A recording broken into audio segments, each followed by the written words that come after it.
Well, first, I think it's because that they wanted to collect the information that I was on the front line in protest when I was, in the midst of the anti-extradition bill protest in Hong Kong.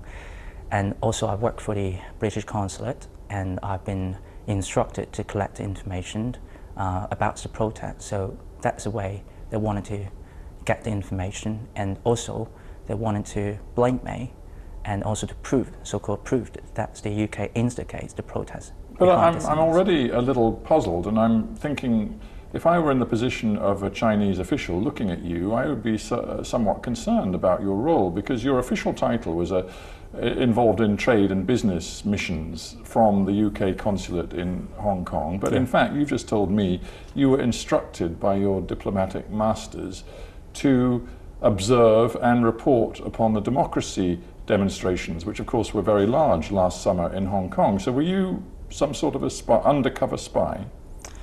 Not exactly undercover spy. I mean, I was on the front line.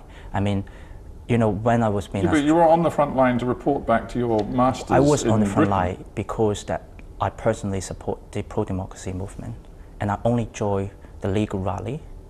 But meanwhile, I was instructed by the consulate that I need to collect information that amounts those news channels. Right, but just to be clear, because of this notion that you were in some way spying, you did not declare who you were to either your pro-democracy colleagues on the front line or to any police or authorities that might have tried to intervene. You were there ostensibly as a private Hong Kong citizen, but in fact you were there working for the British government. Isn't that a slightly odd conflict of interest? Indeed, that is slightly odd, but it also because you were a spy, Mr. Cheng. I mean, I have a dual identities. Once that's the job that I work for the consulate, that's nothing relevant to politics.